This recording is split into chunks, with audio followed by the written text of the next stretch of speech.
Assalamualaikum warahmatullahi wabarakatuh. Salam sejahtera. Tuan-tuan dan puan, sebut tentang membaca ni kan, saya sangat percaya ramai rakan-rakan yang berada di luar sana suka membaca.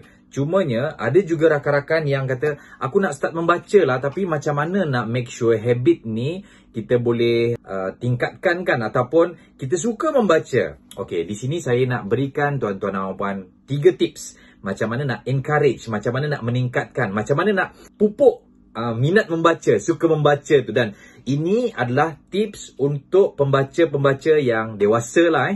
Jangan lupa untuk subscribe YouTube channel Rizal Rashid dan klik notification bell.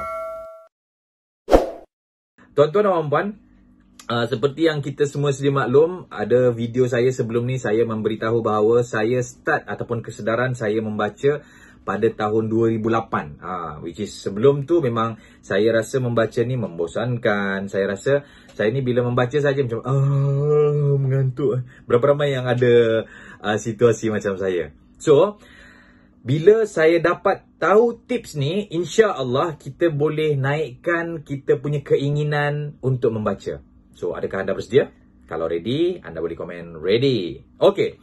So, tips yang pertama, untuk menggalakkan, untuk encourage, untuk pupuk minat membaca kita. Yang ni again, sekali lagi saya ulang, ini adalah tips untuk orang-orang dewasa. Alright. So, yang pertama, kita cari buku yang mempunyai masalah ataupun buku yang menyebabkan, ataupun senang faham, nak senang faham tuan-tuan dan puan, buku yang menyelesaikan masalah kita. Alright. So, tuan-tuan dan puan, semakin besar masalah itu dalam hidup kita, semakin itu adalah salah satu cara ataupun tajuk buku yang sangat kita perlukan. Contoh paling mudah. Kalau kita ada masalah hutang. Masalah hutang macam, Allah serabutnya hutang keliling pinggang. Cari buku macam mana nak selesaikan hutang. Alright? Ataupun, contoh kan, ya Allah, ya Tuhanku, aku nak pergi kerja, cari kerja, interview tak dapat. Jadi, kita ada problem on macam mana nak berkomunikasi masa interview. So, cari buku nak berhadapan dengan interviewer contohnya. Ataupun tuan-tuan dan puan-puan, mungkin kita ada masalah berat badan. Contoh, kita punya berat badan bouncing ataupun stuck saja. So, kita macam, tension betul lah, aku punya berat badan ni macam ni je. So, cari buku macam mana nak turunkan berat badan. So, tips yang pertama adalah kita cari buku tentang problem yang terjadi dalam hidup kita. How to solve the problem. Dan semakin besar problem itu dalam hidup kita, buku yang berkenaan how to solve the problem semakin bagus untuk kita baca. Dan percayalah tuan-tuan dan puan, anda akan rasa dengan membaca buku yang menjadikan ataupun how to solve our problem tu menjadi satu macam makanan yang kalau kita tak makan rasa macam berdosa lah. So, itu yang pertama. Yang kedua, tuan-tuan dan puan-puan, adalah tengok publisher. So, berapa ramai yang nak tahu apa saya punya saranan publisher? Alright. So, tuan-tuan dan puan, publisher ni juga adalah satu perkara yang memainkan peranan dalam pembacaan kita. Dan saya sangat suka dengan 2 publisher ni. Berapa publisher? 2 publisher. Yang pertama adalah PTS.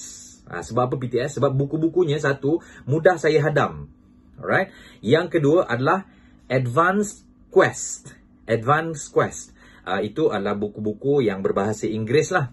Jadi, dua buku yang diterbitkan oleh PTS dan Advanced Quest ni saya sangat suka, dan selalunya saya tengok saja dan saya tengok tajuk dan saya tengok publisher dan saya beli. So, saya sangat recommend 2 publisher ni. Alright? So, itu adalah tips yang kedua. Macam mana nak encourage, macam mana nak pupuk minat untuk membaca sebagai seorang dewasa.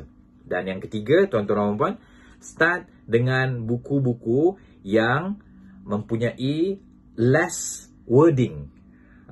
Less wording. Macam contoh, buku saya tips 123 komunikasi berpengaruh. Kenapa saya terbitkan buku itu? Sebab buku itu mudah dibaca. Alright? Satu page ada beberapa word sahaja. So, 123, tapi ada jugalah page yang banyak wordingnya. Tapi kebanyakannya dia mudah dibaca dan tulisan dia besar-besar. Dan dia akan memberikan satu pengaruh psikologi bahawa macam, apa habis dah membaca buku ni. So, dia akan membuatkan kita encourage nak lagi membaca next book. So, point saya, tips yang ketiga adalah cari buku-buku yang mempunyai less wording ataupun wording yang tak banyak, mungkin ada gambar. So, itu adalah perkara-perkara yang akan insya-Allah encourage kita untuk membaca buku. Dan percayalah tuan-tuan dan puan, if we've done, sekiranya kita sudah selesai step itu, so 3 tips ni, ini untuk step pertama tau. Dan insya-Allah mudah untuk anda pergi ke step seterusnya. Dan insya-Allah saya sangat yakin dan percaya, selepas anda berada di step seterusnya, membaca adalah anda punya habit. Alright? Semoga bermanfaat. So again, baca buku, sebab beza kita dengan orang lain adalah dengan membaca. Dan ingat pesan mentor saya, kita semua nak berjaya dan kita tahu kalau nak berjaya bukannya mudah. Kalau dengan semudah membaca pun kita tak boleh, macam mana kita nak berjaya? So, Assalamualaikum warahmatullahi wabarakatuh dan salam sejahtera.